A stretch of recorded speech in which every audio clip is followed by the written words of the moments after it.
Hello everyone, I am सुगम। Welcome back. तो कैसे हो आप सब? आई होप आप सब अच्छे होंगे। स्वागत है आप सभी का आपके अपने एसपी स्टडी यूट्यूब चैनल पर। तो गाइस, आज हम आपको बताएंगे कि समाज शास्त्र के जो आपके महत्वपूर्ण क्वेश्चन हैं, यानी 2023 के बोर्ड एग्जाम के लिए जो भी आपके महत्वपूर्ण प्रश्न है, वो सारे प्रश्न आपको हम इसी वीडियो में बताने वाले हैं।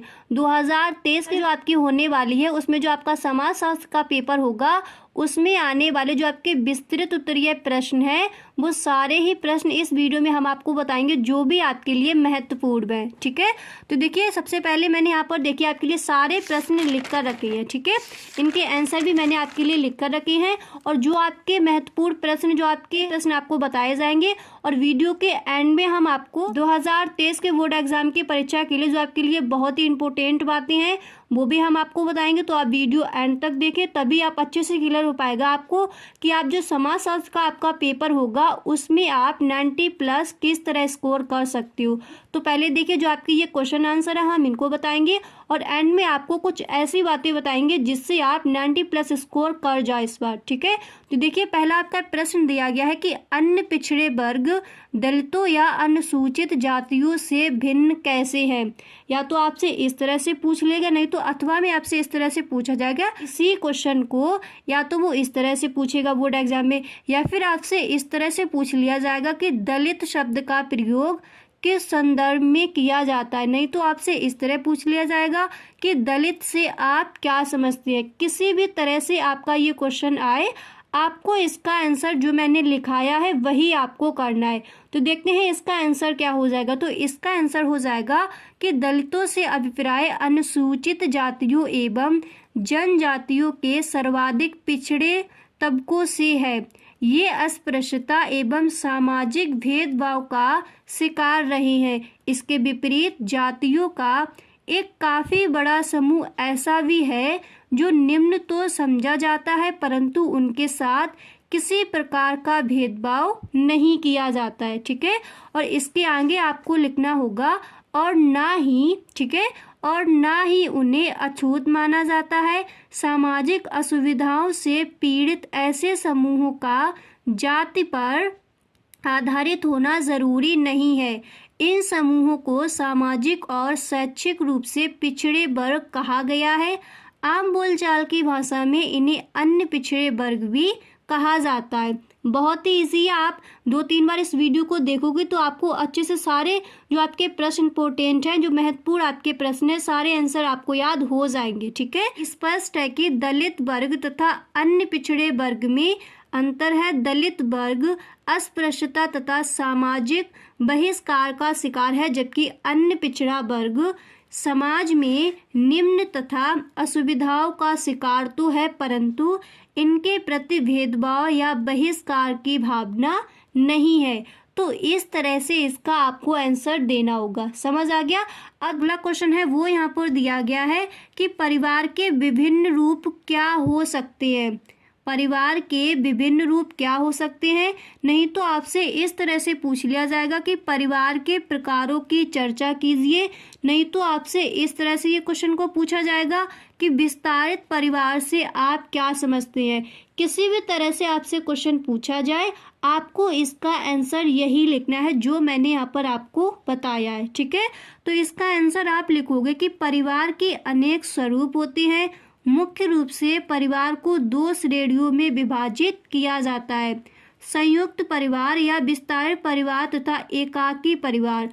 जिस परिवार में केवल पति पत्नी अपने अविवाहित बच्चों के साथ अथवा बिना बच्चों के रहते हैं, उसे एकाकी परिवार कहा जाता है। ठीक है, संयुक्त परिवार या विस्तारित परिवार अनेक एकाकी परिवारों से मिलकर बनता है।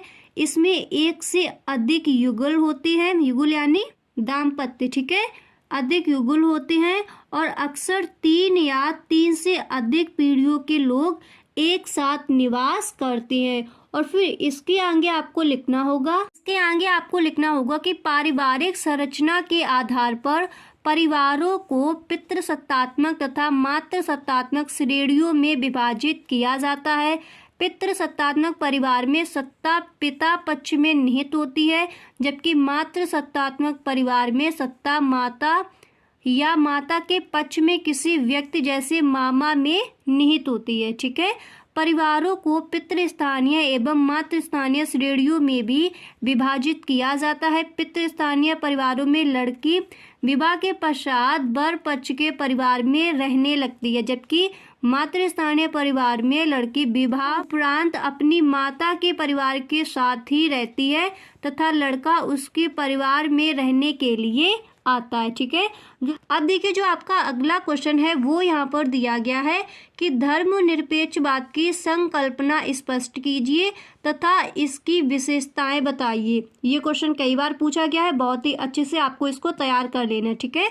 तो देखते हैं इसका आंसर क्या हो जाएगा। तो इसका आंसर हो जाएगा, प्रत्येक सभ्यता के प्रारंभिक काल में धर्म का एक महत्वपूर्ण स्थान रहा है। आज भी धार्मिक सिद्धांतों तथा परंपराओं का अनेक समाजों में महत्वपूर्ण स्थान है। ठीक है।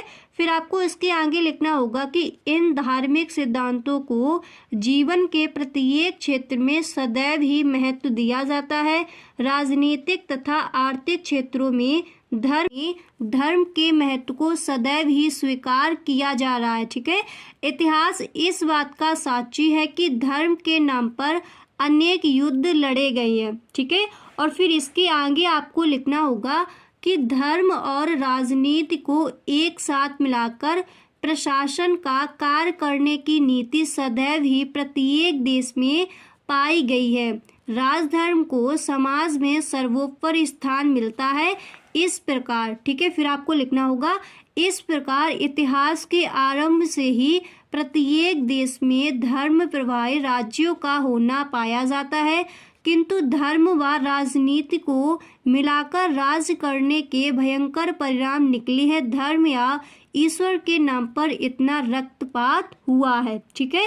इस तरह से आपको ये लिखना है। फिर इसके आगे आपको इसमें ही लिखना होगा कि जितना अन्य किसी भी नाम या बात पर नहीं हुआ है, इस रक्तपात को रोकने के लिए तथा कल्याणकारी राज्यों की भावना के उत्पन्न होने से धर्म प्रभावी राज्य का लोप होने लगा है। इधर विज्ञान का प्रसार हो जाने से व्यक्तियों के दृष्टिकोण में भी अंतर आ गया है। औद्योगिकरण तथा नगरीकरण के कारण, जो कि अंग्रेजी शासन काल में तेजी से शुरू हुए, व्यक्ति धीरे धीरे भौतिकवादी हो गया और आध्यात्मिकवाद के प्रति वह उदासीन हो गया। इसके बाद आपको क्या करना है, धर्मनिरपेक्षवाद की प्रमुख विशेषताएं। आपको ये हेडिंग डाली है क्योंकि क्वेश्चन में आपसे विशेषताएं भी पूछी गई हैं। ठीक है। तो फिर इसकी विशेषताएं आपको इस तरह से लिखनी होंगी। सबसे पहले आपको हेडिंग डालनी होगी धर्मनिरपेक्ष की प्रमुख विशेषताएं, और फिर इसमें आपको लिखना होगा कि धर्मनिरपेक्षवाद की प्रमुख विशेषताएं निम्नलिखित है। ठीक है। और फिर इसके बाद देखिए आपको हेडिंग डालनी होगी कि धर्म के प्रभाव में कमी। ओके। और फिर इसमें आपको लिखना होगा कि भारत विभिन्न प्रकार की धार्मिक मान्यताओं का देश रहा है। विभिन्न धार्मिक समुदायों ने भारतीय जनता को विभिन्न वर्गों में विभाजित कर दिया था। ठीक है। अगली हेडिंग आपको डालनी होगी विभिन्न शास्त्रों का महत्व, और इसमें आपको लिखना होगा कि धर्मनिरपेक्षवाद से पूर्व मनुष्य के जीवन के सभी क्षेत्रों में धर्म का ही स्थान सर्वोपरि था। ठीक है। और फिर देखिए जो आपका अगला क्वेश्चन है वो यहाँ पर दिया गया है कि दबाव समूह से आप क्या समझते हैं। ये बहुत इंपॉर्टेंट क्वेश्चन है। ठीक है। इसलिए मैंने इसको पहले रखा है। ठीक है। तो दबाव समूह से आप क्या समझते हैं। दबाव समूह तथा राजनीतिक दलों में अंतर स्पष्ट कीजिए तथा दबाव समूह के महत्व को भी स्पष्ट कीजिए। ठीक है। और जो भी आपके इम्पोर्टेंट जितने भी क्वेश्चन हैं, सारे क्वेश्चंस आपको इसी वीडियो में मिलने वाले हैं, तो वीडियो को आप एंड तक देखें। ठीक है। फिर देखिए आपको यहाँ पर हेडिंग डालनी होगी कि दबाव समूह यानी गुट का अर्थ और परिभाषा, और फिर इसमें आपको लिखना होगा, देखिए फिर इसमें आपको लिखना होगा कि वर्तमान समय के राजनीतिक जीवन के महत्वपूर्ण देन दबाव गुट है, जो कि प्रायः समस्त प्रजातंत्रात्मक शासनों में पाए जाती है। ठीक है। और फिर इसके आगे आपको लिखना होगा कि ये ऐसे गुट हैं जिनके द्वारा विभिन्न वर्ग या हित, ठीक है, विभिन्न वर्ग या हित के लोग अपना गुट बनाकर सार्वजनिक नीतियों के निर्माण पर डालने का प्रयत्न करते रहते हैं। इन गुटों में व्यापारिक वर्ग, अल्पसंख्यक, व्यावसायिक तथा अन्य वर्ग सम्मिलित होते हैं। इस तरह से आपको क्या करना है, दबाव समूह गुट का अर्थ और परिभाषा इस तरह से आपको हेडिंग डालनी है।